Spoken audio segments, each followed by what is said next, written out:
po. Hello guys.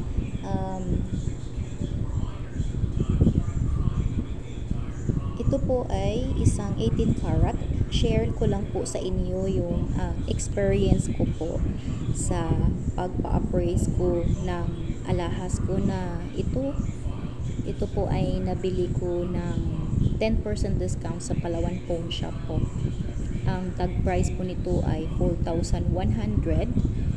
So, may 10% discount sa Palawan Pawn Shop kapag mayroon kang Palawan Suki card.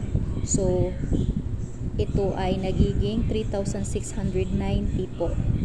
Ito po ay 18 karat po na 1.1 gram. So, ang bili ko nito ay 3,690 pesos kasi 10% discount sila pag may Suki card ka. So, iyon po. Ito nga pala ay nabili ko sa sa bilisang lalang po or prinda palit. Yung hulog-hulugan lang or sa ibang term ay layaway sa Palawan Pawn Shop. So, sa layaway po, mayroon silang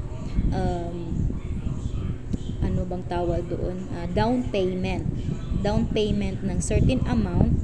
So, ito po ay nag-down lang po ako ng 1,022 pesos po sa kanila. So, bilisang la ko po ito na bili or nakuha. Kasi that time po wala akong cash. Wala akong pera. So, hindi ko ito mabili ng cash po. So, yun, bilisang la lang ang kinuha ko. So, down payment is 1,022. So, nabili ko ito last February 28, 2024. Ito po. Ipapakita ko po sa inyo yung resibo. Saglit lang po. So, ito po yun, yung resibo niya. Nabili ko sa Subasta sa Palawan Pawn Shop. 10% discount. 18 karat, 1.1 gram. 3,690 pesos. 10% discount na po yan. So, yun po. Tinry ko po ito. Tinry ko itong pina-appraise sa the same Palawan Pawn Shop po na nabilhan ko nito. So, akala ko po na yung pagkabili kasi ko po nito, sabi ng staff doon na, ma'am, ang tanggap nito ma'am ay 3,300 pag isinangla mo. That time na pagbili ko nito. So, ngayon po, June 2024, trinry ko po ito sa Palawan Pawn Shop kung saan doon ko rin po ito nabili. So, ang tanggap lang po nila nito ay 3,100 lang po.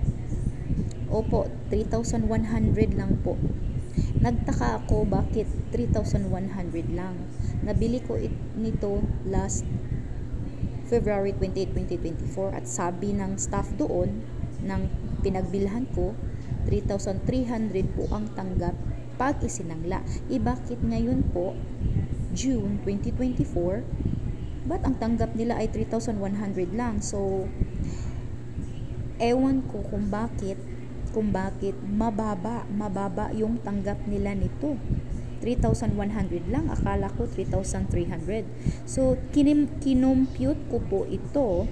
So, tanggap nila ay 3,100 sa 18 karat na ito na 1.1 gram. So, ang per gram pala nila ay 2,818 per gram. So, paano ko po yun ginawa? 3,100 ang tanggap nito divided by sa weight, sa bigat ng gram, ng gram nito ay 1.1 gram. So, 3,100 divided by 1.1 gram. So, ang lumalabas na per gram pala nila sa ng tanggap nila ay 2,818 per gram. So, mababa po. June 2024 na ngayon. Akala ko 3,300 yung tanggap or up 3,300 plus kasi may narinig kasi ako na tumaas na, no, yung program ng 18 karat, pero hindi ko alam bakit ang baba ng tanggap nila nito. Hindi ko rin alam kung ipapa-appraise ko sa ibang branch ng Palawan Pawn Shop. Kasi may Palawan Pawn Shop din po na malayo dito sa amin na mas mataas yung tanggap nila, pero ito pong Palawan Pawn Shop na malapit lang sa bahay namin ay mababa talaga. So hindi ko alam bakit ang baba ng tanggap. 2,818 per gram lang po ito. So ang nangyari po, hindi ko ito tinuloy ng pagsangla. So pumunta ako sa RD Pawn Shop. At pina-appraise ko ito sa kanila. May record na po ako doon sa RD Pawn Shop nung first time kong nagsangla doon. So nagpa-appraise ako sa kanila. So ang tanggap nila nito ay 2,970 pesos po. So kinumpute ko ito, 2,970 ang tanggap nito, 18 karat, 1.1 gram. So 2,970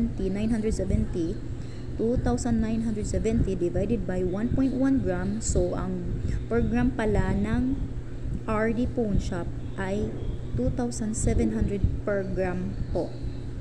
So yun po, pina-appraise ko lang po at hindi ko rin po itinuloy. So siguro hindi ko na lang ito isasanla, kasi yung plano ko isasanla ko ito at yung mataas kasi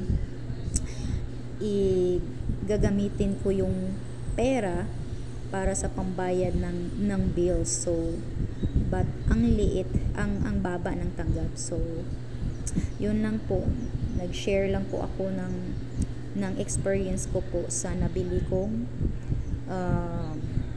alahas noong nakaraang February 2024. So disappointed lang kasi ba't ang baba ng kuha nila nito, samantalang sabi nila 3,300 daw ang tanggap nila pag isinangla ko ito nung binili ko ito, or oo.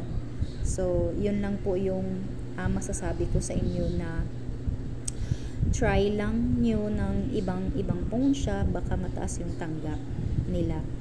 So at hindi rin po pala ano bang tawag noon, hindi mo rin yun masasabi na yun talaga ang tanggap nila, kasi kung iba yung stuff doon, iba yung appraisal value nila. So yun lang po yung share ko. So salamat po sa pagsubaybay sa video or sa experience sa video na ito. Salamat po at God bless po sa lahat. Bye bye.